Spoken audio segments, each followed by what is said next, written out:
नमस्कार, जिल्हा बातमीमध्ये आपल्या सगळ्यांचं स्वागत आहे। लातूर येथे मागच्या 35 वर्षापासून सामाजिक क्षेत्रामध्ये उल्लेखनीय काम करणाऱ्या राजस्थानी महिला मंडळाला 35 वर्षे पूर्ण झाल्याबद्दल लातूरच्या दयानंद महाविद्यालयाच्या सभागृहामध्ये आज का वार परिवार या माध्यमातून अधिवेशन ठेवण्यात आले होते। या अधिवेशनामध्ये विविध मान्यवरांच्या माध्यमातून समाजामध्ये निर्माण होणारे विविध प्रश्न व त्यावरील उपाय यावर मंथन करण्यात आले। या अधिवेशनाला जिल्हाभरातून मंडळाचे सदस्य पदाधिकारी मोठ्या संख्येने उपस्थित होते। आमचे नवीन व्हिडिओ पाहण्यासाठी तुम्ही आमच्या चॅनलला सबस्क्राइब करा, व्हिडिओला लाईक करा, शेअर करा। धन्यवाद। कमलकिशोर अग्रवालजी, नीताजी मुंदड़ाजी, अनिलजी राठी, कुमुदीजी भार्गवजी, कमलाजी राठी, अलकाजी सारडा, लोया मैडम, सोमानी, सुलोचना नागेजा, शकुंतलाजी। खरं तर या जिल्हाधिकारी म्हणून एक आगळा कार्यक्रम मला वाटतं हा मी आज अटेंड करतेय। आज का वार परिवार। मी असंख्य भाषण दिले पण मला कोणी परिवारावर बोलायला कधीच बोलवलं नाही, कारण आम्हाला बोलवतात पाणी टंचाई, भूकंप, कायदा व सुव्यवस्था, फार तर महिलांच्या मोटिवेशनसाठी। पण आधी मी एक ऑफिसर आहे, एक व्यक्तिमत्व आहे आणि त्याच्यात ऍडिशनल फ्लेवर म्हणजे महिला आहे, महिला अधिकारी, आणि ज्याचा मला सारखा अभिमान आहे। वाजवा ना तुला। कुमुदिनीजी खूप हुशार आहे, त्यांनी दसऱ्याच्या दिवशीच मला कमिटमेंट घेऊन टाकले। त्यांच्याकडे मी कार्यक्रमाला गेले होते, त्या म्हटल्या की असा एक कार्यक्रम आहे, भारताची ओळख जर कुठे होत असेल आणि कुठली संस्कृती जर प्रथम दर्शनी आपण नाव घेत असो तर ते आहे राजस्थान। राजस्थानची संस्कृती बऱ्या लोकांना मोहावून टाकते आणि भारताचीच एक अखंड अशी ओळख आहे की प्रत्येक भाग हा त्याच्या संस्काराने, त्याच्या आगळ्या वेगळ्या पारिवारिक संबंधाने वेगळा आहे। एक व्यक्ती दिल्लीहून जर निघाला, समजा आता सरच आहे लातूरकडे यायसाठी, तर सगळ्या रस्त्यात त्यांच्या ओळखी असतात, सगळ्या रस्त्यात परिवार असतात, आपलं एक परिवार कधीच नसतं। आणि ही फक्त भारताचीच ओळख आहे की प्रत्येक ठिकाणी व्यक्ती कुठली विदाऊट अपॉइंटमेंट कुठल्याही घरात जाऊ शकतो आणि सांगू शकतो मला गरम गरम भाभी पोहे खायचे किंवा गरम गरम, ही एक परिवाराची ओळख आहे। मला जर विचारलं तर मला असं वाटतं व्यक्ती जेव्हा जन्मतो तेव्हा त्याची ओळखच त्या परिवारामुळे होते। याची सून, याचा सासरा, यांची मुलं, आणि जेव्हा कोट्यावधीची प्रॉपर्टी आपण जरी कमवली तरी सरते शेवटी 55-60 वर्षाचं झाल्यानंतर पहिला प्रश्न जर समोरचा व्यक्ती त्यांना विचारतो तर तुमची मुलं काय करतात, तुमच्याकडे किती प्रॉपर्टी विचारत नाही, आणि ती तुमची ओळख असते, त्या परिवाराची ओळख असते। आणि म्हणून जन्मल्यापासून ते मृत्यूपर्यंत परिवार हा आयुष्यामधला सगळ्यात महत्वाचा आणि अविभाज्य असा घटक आहे। जिजाऊनी तिच्या गर्भात असताना शिवाजी राजांवर अनेक गोष्टींच्या मार्फत एक संस्कार केले आणि शिवाजी महाराज जन्माला आले। अशा झाशीची राणी आपल्या मुलाला काखेमध्ये पाठीशी घेऊन लढली। हे सगळे उदाहरणं, कारण असं म्हणतात की मूल जेव्हा बघत असतं तर आपल्या आई वडिलांना, आपल्या घरच्यांना बघत बघत ते वाढतं। जरी आपण म्हटलं की शाळेत शिक्षक हे पहिले गुरु आहेत, पण हे जर जितकं महत्वाचं आहे तसं मूल हे शिक्षणाने जेवढं शिकतं त्याच्याही किंबहुना कितीतरी जास्त पटाने आपल्या घरामध्ये जे वातावरण आहे, जे संस्कार आहे आणि जे आई वडील आपले कार्य करत असतात त्याच्याने शिकत असतं आणि त्याची वाढ होत असते। पुढे चालून कुठेतरी क्रिमिनल बनतात किंवा ते अंतर्मुख असतात। आज एखादा तरुण मुलगा जेव्हा या कॉम्पिटिशन मध्ये सुसाईड करतो तेव्हा मन खूप विषण्ण होतं। या सगळ्या गोष्टीमध्ये आपली एकत्र कुटुंब व्यवस्था ही फॉरेन मध्ये सुद्धा स्वीकारली जाते, आणि या सगळ्या परिसरामध्ये टेक्नॉलॉजीच्या मागे धावताना आज आपण कुटुंबाच्या बाबतीत जर विचार केला तर अनेक गोष्टी आत्मपरीक्षण करण्यासाठी आपल्या सामोरे आहेत। आज मोबाईलच्या जगामध्ये अनेक, कारण तंत्रज्ञान म्हटलं की आपण तंत्रज्ञानाच्या पुढे पुढे पळत असतो, पण आज घरं मोठी झाली आहे, इन्फॉर्मेशन, माहितीचा भडीमार आहे, सगळी सुख आपल्याकडे आहे, पण आपण संवाद हरवून बसलो आहे। आई मुलाचा संवाद नाही, नवरा बायकोमध्ये संवाद नाही, सासू सुनांमध्ये संवाद नाही, कुठल्या तरी सिरियल लागतात त्या सास भी कभी काय काय काय काय असतात, आणि त्याच्यामध्ये नातेसंबंधांची इतकी वेगळी गुंफण दाखवतात। आणि मग प्रश्न पडायला लागतो आपल्याला की परिवाराचं याच्यात नेमकं अस्तित्व काय आहे। जर मला विचारलं तर स्त्री जेव्हा पुढे जाते, आता अर्थार्जन करायला लागली, घराच्या बाहेर पडायला लागली, पहिले कुटुंब व्यवस्था ही वेगळी होती, पण या सगळ्याचा मूळ गाभा शेवटी स्त्रीमध्ये कुठेतरी असतो. आणि स्त्री कुठेही किती पुढे गेली तरी असं म्हणतात, घाण उडते आकाशी पण तिचं असतं रच्च पिलापाशी. त्यामुळे आपल्या घराचा हा कॉन्सन्ट्रेशनचा पाया हाच आपल्या संस्कृतीचा मुख्य पाया आहे. बऱ्याचदा लोकांना असं वाटतं, मला प्रश्न विचारतात, तुमच्या मुलांना कधी तुम्ही खाऊ घातलं का हो? इतके बेसिक प्रश्न असतात की कलेक्टर म्हणून मग तुम्ही महिला म्हणून तुम्ही स्वयंपाक करता का? तुम्ही आतमध्ये कशा पद्धतीने तुमच्या नवऱ्याशी वागत असतात? तुमच्या मुलांशी तुम्ही कसे असतात? मला एक अगदी नम्रपणे सांगावं असं वाटतं की प्रत्येक व्यक्तीचे वेगवेगळे कर्तव्य असतात, पण एक चौकट असते प्रत्येकाची. जसं घराची रचना घेतली, मी माझ्या भाषणामध्ये आवर्जून सांगते की कुठलंही घर असेल तर पहिले गेल्यावर बाहेर हॉल असतो, त्यानंतर आतमध्ये मंदिर असतं, त्यानंतर बेडरूम असते, त्यानंतर स्टडी रूम असते, मुलांची खोली असते. तर या पद्धतीने कुठली खोली कुठल्याही खोलीवर अतिक्रमण करत नाही. अतिक्रमण, कारण आपण लोक आले तर आपण हॉलमध्ये बसवतो, जेवायच्या वेळेस आपण डायनिंग टेबलवर जातो. या जशा चौकटी आहेत तशाच नात्याच्या पण चौकटी असतात. जेव्हा आपण ऑफिसमध्ये असतो तेव्हा मी 100% कलेक्टर आहे आणि माझा रोल तसाच कणखर कडक आणि त्या पद्धतीचा असतो.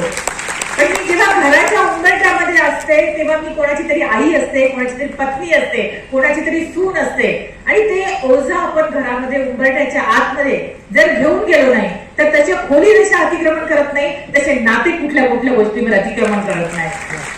आणि हे इक्वेशन जर आपल्याला जमलं तर मग मात्र आपल्या परिवाराला आपण सशक्तपणे एका विनेत गुंफून ठेवू शकतो. मुळात आपले सणच इतके छान आहेत. आता दिवाळी म्हटलं तर बघा ना, सगळेजण आपल्या इंस्टाग्रामवर, फेसबुकवर सगळी फॅमिली एकत्र आल्याचे फोटोज टाकतात आणि आपण ते सगळे एकत्र परिवार आपण त्या ठिकाणी ते सण साजरे करत असतो. सण साजरे करताना परिवाराची वीट घट्ट होणं, मग त्याच्यामध्ये छान असतं की एकदा भाऊ बहिणीचं भाऊबीज असते, पाडव्यासाठी नवरा आणि बायकोचं गोड नातं असतं. तर अशा सगळ्या हे सणांच्या मार्फत सुद्धा आपल्या संस्कृतीमध्ये वेगवेगळे संदेश दिले आहेत. पण आज या भौतिक झगमगाटीमध्ये फोटो टाकण्यासाठी आपण जास्त उत्सुक आहोत, पण खऱ्या अर्थाने मुखवट्याच्या पलीकडे बघितलं तर ते नाते हसरे नाते तेवढे हसरे आहेत का, हा प्रश्न कुठेतरी मनाची पडायला सुरुवात होते. आणि मग हे मुखवटे जसे फोटोमध्ये क्लिक करताना आपण हसतो ना, त्याच पद्धतीने खऱ्या अर्थाने कृत्रिम नसता अगदी ते नॅचरल असले तर परिवाराची वीण जास्त चांगल्या रीतीने सक्षमतेने पुढे जाऊ शकते. आणि बऱ्याचदा त्याचं खापर, एखादं परिवार फुटलं तर खापर बाईवर टाकलं जातं की ही बाई तर जास्त ऍडव्हान्स आहे किंवा जास्त याच्या पद्धतीने आहे. अशा पद्धतीने नसतं. मला असं सांगावं वाटेल की परिवार गुंफायची जबाबदारी स्त्रिया स्वतःहून घेतात, पण यामध्ये त्या स्वतःहून जबाबदारी घेतात की मला कधीतरी करिअरमध्ये सॅक्रिफाईस करायचंय कारण माझ्या कुटुंबाला पुढे जायचंय. ते त्यांची कधी कधी ऑप्शन नसतं, पण ही त्यागाची भावना, ही समर्पणाची भावना ही स्त्रीमध्येच असू शकते, ही दुसऱ्या कोणामध्ये सापडू शकत नाही. पण तेवढी जबाबदारी आज खूप चांगल्या रीतीने चित्र उभारते की पुरुष मंडळी सुद्धा कुटुंबातली जबाबदारी तेवढीच चांगल्या रीतीने घेत आहेत असं आपल्याला आढळतं. आधी मला कधी आठवत नव्हतं की कुठल्या मुलाला वडील आंघोळ बिंगोळ घालत होते किंवा त्याचा डायपर बदलत होते. आजच्या याच्यामध्ये हक्कानी नवरे सुद्धा रजा घेतात, पितृची जी पॅटर्निटी लीव्ह असते ती रजा मागून हक्कानी घेतात की मला माझ्या अर्धांगिनी बरोबर मुलाला सांभाळायचं आहे. हे चित्र स्वागतार्थ आहे, हे चित्र पलटत चाललेलं आहे, पण या चित्राला आपण अजून प्रोत्साहन पण दिलं पाहिजे. आणि कुठेतरी फेमिनिझम हा किंवा स्त्री मुक्ती हा इंडिया पाकिस्तान सारखं नवरा बायकोमध्ये भांडणं किंवा स्त्री पुरुषांमध्ये भांडणं हा नक्की नसतो. फेमिनिझमची व्याख्या खऱ्या अर्थाने आपल्याला कळली पाहिजे. फेमिनिझम हे कोणाच्या विरोधात नाही आहे. फेमिनिझम हा अन्याय, अत्याचार आणि सेल्फ डिग्निटी कायम ठेवण्याच्या आपल्या पक्षात आहे. स्त्रीची ही प्रतिष्ठा फक्त कायम ठेवावी अशी अपेक्षा असते आणि ती अपेक्षा ठेवताना हे जे युद्ध चालतं त्यावेळेस हे सगळे भांडणं होत असतात. बऱ्याचदा गल्लत होते की हे सगळं करताना ज्या पुढे जातात स्त्रिया त्या पुरुषांच्या विरोधी असतात किंवा कुटुंब व्यवस्थेला कुठेतरी मोडणाऱ्या असतात. मला असं वाटत नाही हार्डली 1% असेल, पण 99% स्त्रिया या कुटुंबाची नाळ पक्क्या बांधणाऱ्याच असतात, त्या पुढे जाऊ शकत नाही. मग ती करिअर ओरिएंटेड स्त्री असेल किंवा ती होम मेकर असेल. I will tell home maker नवीन डेफिनेशन आहे. आता आपण हाऊस वाईफ म्हणत नाही, कारण होम मेकर म्हणतो, कारण घराला सुंदर स्वप्न देऊन सगळ्यांसाठी झटणारी ही होम मेकरच असू शकते, दुसरी कोणीच असू शकत नाही. मी बऱ्याचदा माझ्या स्पीच मध्ये एक माझं आवडीचं वाक्य आहे की होममेकर सकाळी किती 5:30 ला वगैरे अलार्म होतो आणि रात्री 11:30 पर्यंत ती सतत काम करत असते. मग कधी मुलांचे डबे असतील, सासूसाऱ्यांची शुश्रूषी असेल, त्यांना औषध देणं असेल, नवऱ्याचे कपडे इस्त्री करणं असेल, करून घेणं असेल, त्याचा डब्बा असेल, दुपारी पुन्हा त्याची व्यवस्था असेल, संध्याकाळचं पुन्हा बऱ्याचदा सकाळच्या नाश्त्यामध्ये संध्याकाळी काय करणार हा प्रश्न असतो. आणि ही सगळी व्यवस्था म्हणजे सकाळी 6ला दूधवाला आला त्याची बेल वाजल्यावर पळत जाणारी माझी गृहिणी, ही रात्री झोपेपर्यंत सगळे कुलप कड्या घरातले लावलेत का हे झाल्यानंतर आतमध्ये प्रवेश करणारी माझी ती गृहिणी, हिचा जर दिवसभराचा कामाचं मूल्यमापन आणि हिशोब केला तर कुठल्याच नवऱ्याला ते अफोर्डेबल नाही. कुठलाच नवरा एवढे पैसे देऊ शकत नाही.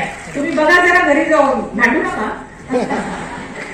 तुम्ही जाऊन स्वतःच्या कामाचं मूल्य करा आणि मग हे मूल्य केल्यानंतर बाजारामध्ये त्याचे किती भाव आहेत बघा. एक स्वयंपाकाला किती रेट आहे, एक मूल बाळ 4 तास सांभाळण्याचा काय रेट आहे, आणि मग तुमचा पगार किती आहे आणि तुमचा वार्षिक पगार किती आहे याचं कॅल्क्युलेट करा. आणि कधीही कोणी प्रश्न विचारला की तुम्ही काय करता त्यावेळेस खाली मान घालायची गरज नाही, कारण याच्या कॅल्क्युलेशनचे धनी तुम्ही सगळ्याजणी आहात. आणि त्यामुळे हा कधीच तुम्ही मनामध्ये न्यूनगंड बाळगू नका की तुम्ही काही करत नाही.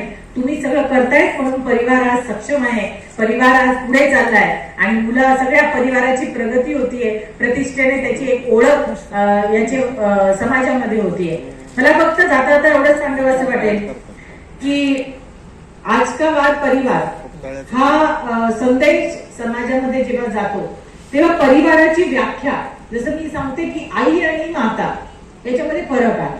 आई फक्त आपल्या मुलाला वाढवते, माता ही सगळ्या मुलांची आई असते आणि हा फार मोठा फरक आहे. त्यामुळे तुम्ही माता होण्याचा प्रयत्न करा.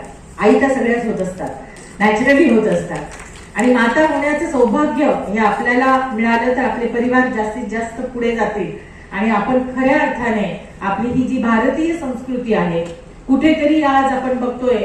जेव्हा आताच कानावर आलं, माहित नाही किती खरं खोट आहे, की जेव्हा सहाराचे म्हणजे ते वारले सुब्रत, तेव्हा त्यांच्या फ्युनरलला त्यांचे मुलं येऊ शकले नाही, आले नाही, आणि ते जळणार जे बॉडी असते ते वाईट वाटलं, विषण्ण झालं मन, की शेवटी कोट्यावधीची प्रॉपर्टी बाप म्हणून यांनी मुलांसाठी केलंच असेल ना. तर त्या मुलांना त्यावेळेस सुद्धा पोचता येत नाही. आज वृद्धाश्रमामध्ये अनेक जणांची बोळवण होते.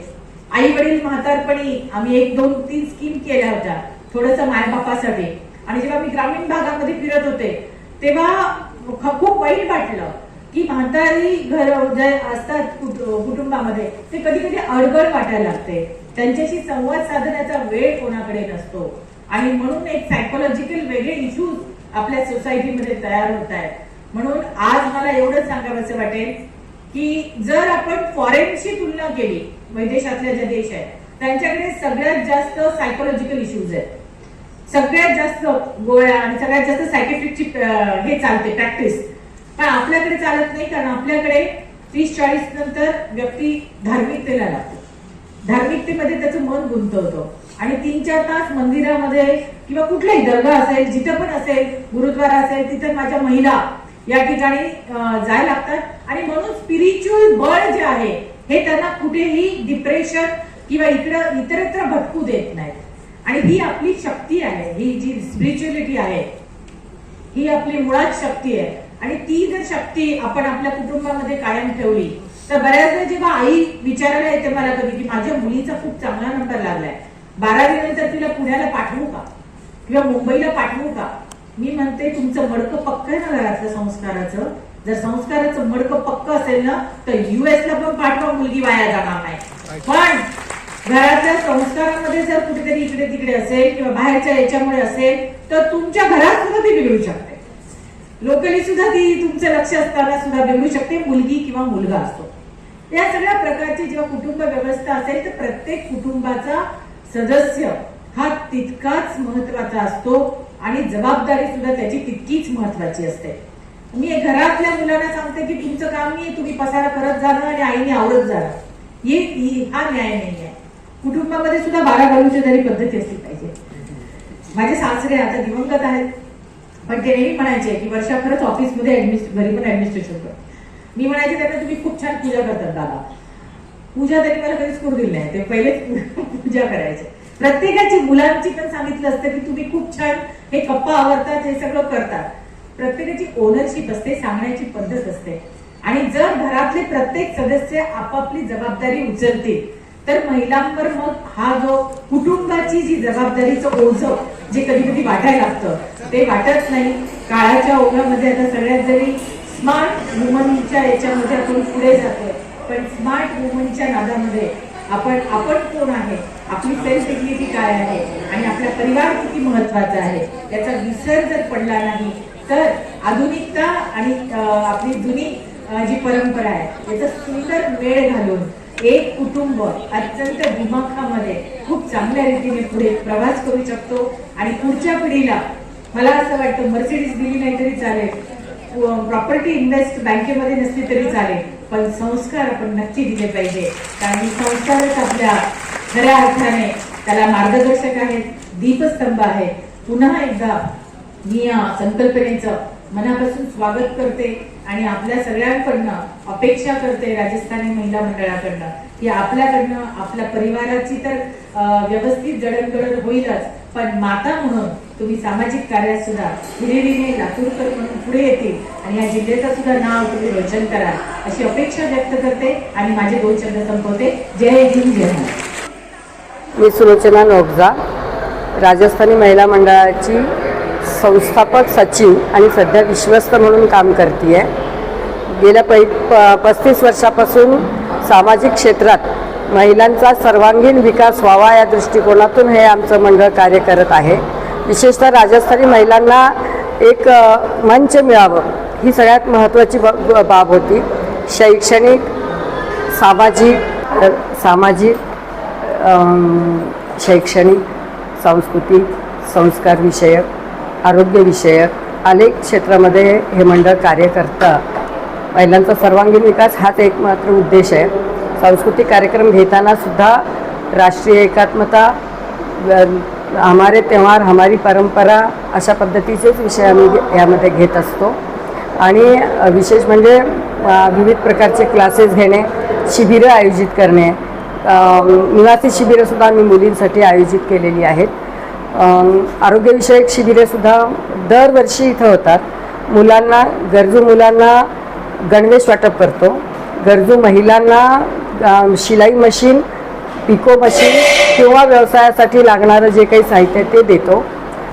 हे मंडळ तसं पाहिलं तर राष्ट्रीय कार्यात सुद्धा कमी नाही.